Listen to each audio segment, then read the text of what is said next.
One thing that I was thinking about is the Legend of Zelda series.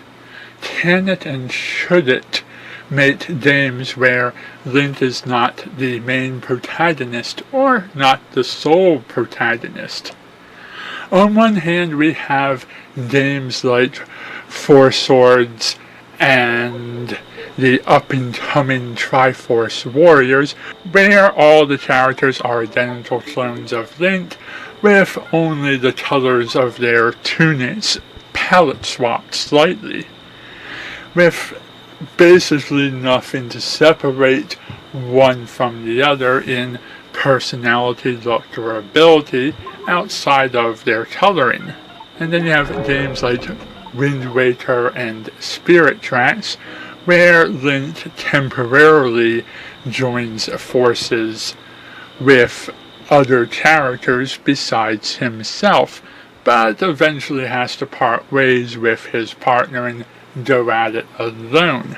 You do have a couple of games in the series where Link isn't the main hero and you're not saving Hyrule, such as some of the exclusive to Japan Kindle video games. Wacky concepts like Link's crossbow training, and weird oddities like his DLC cameo appearance in Super Mario Kart, and his appearance in the Smash Bros. Series and the Soul Calibur series.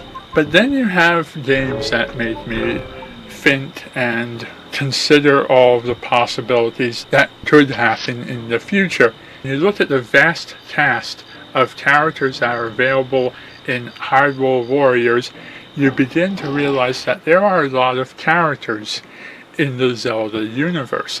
A lot of them have special moves, special weapons, unique personalities, and the ability to save or take over the world, whichever they prefer.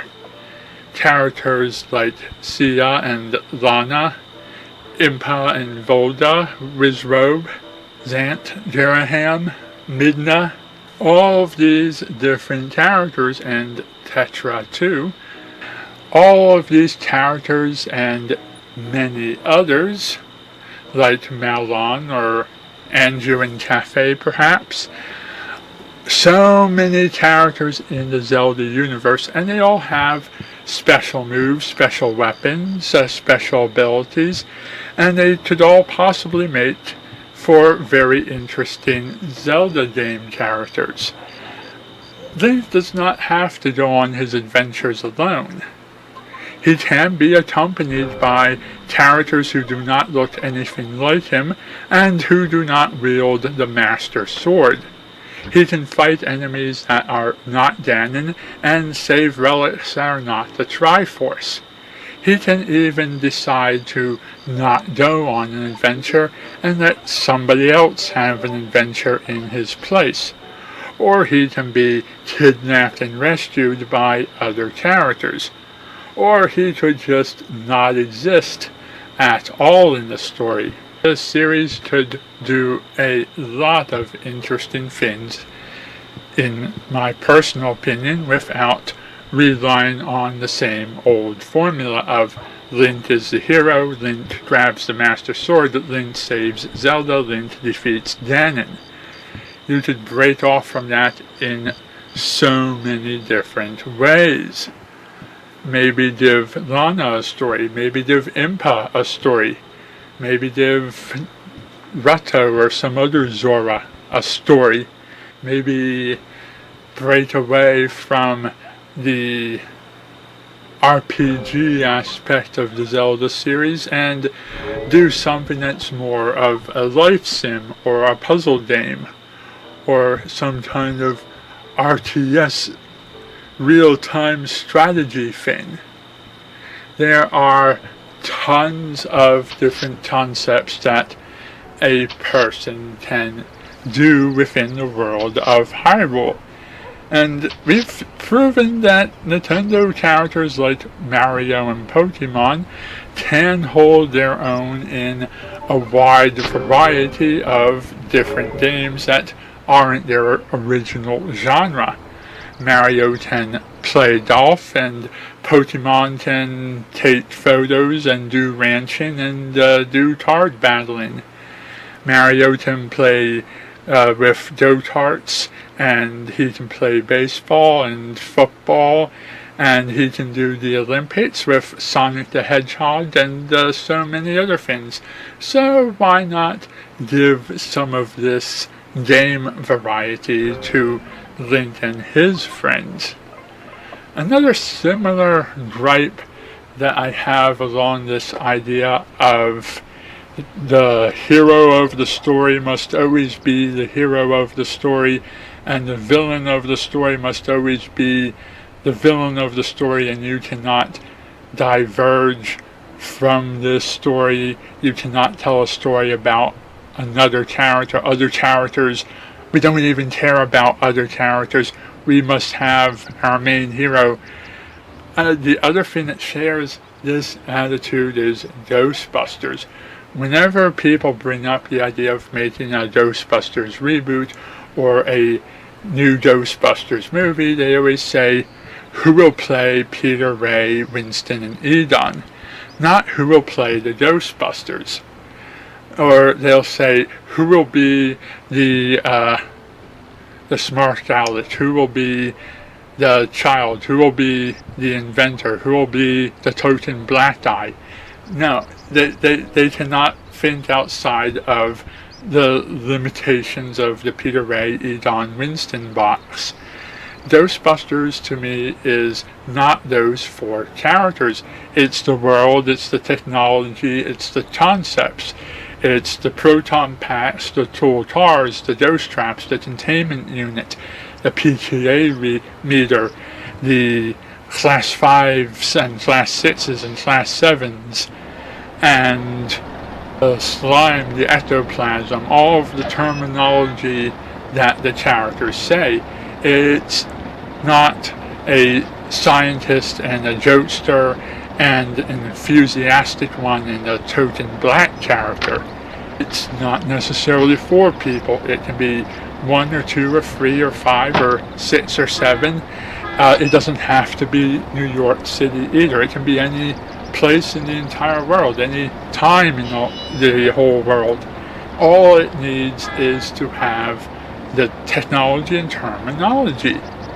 I don't really get why people feel that stories have to be always about certain characters. It's like saying that DC movies always have to be about Batman and Superman, and that audiences wouldn't want to see a movie about Robin or Nightwing or Batgirl or Supergirl or Superboy. That they would only want to see the 2 big ones.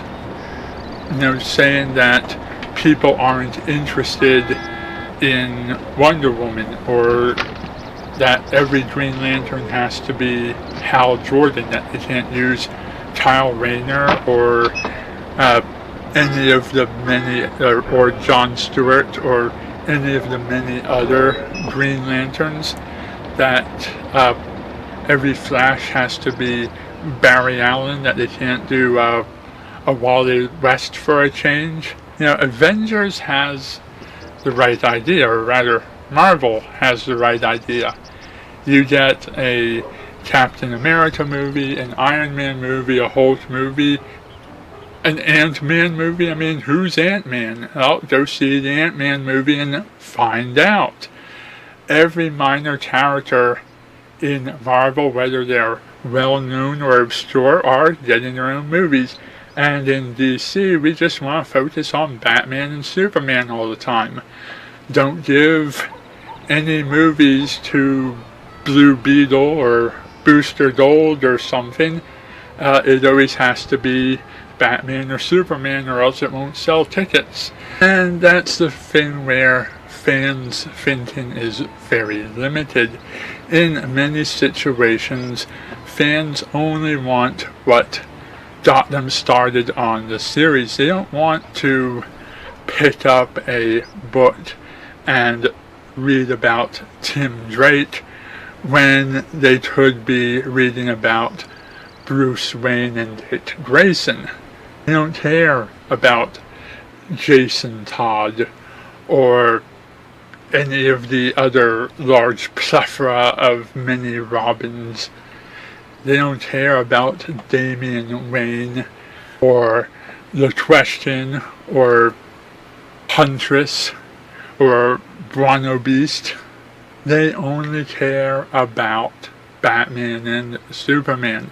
Just like Legend of Zelda fans only care about Link and Zelda and Ganon. And they don't want to see a story where you work on a ranch and you raise a family of Goma and hatch them from little eggs and train them to do whatever Gomas do, and you raise a baby Dodongo and raise it up to do whatever the Dongos do. You know, people don't want originality. They want the same old plot rehashed over and over again. And I think it's perfectly okay for a series to step outside of its comfort zone and bring us something a little bit different. If Adventure Time can do entire episodes without Finn and Jake and carry a story completely on the antics of Lumpy Space Princess or Flame Princess or Peppermint Butler, Avatar The Last Airbender can spin off Korra, then it's further proof that you don't need the original cast from the original series to carry the plot. You can have stories and interesting ideas based on and around the lesser important characters, the side characters, the background characters, or original characters who live in the same world. Anyhow, let me know what you think of all of that. Thank you for watching, and good night.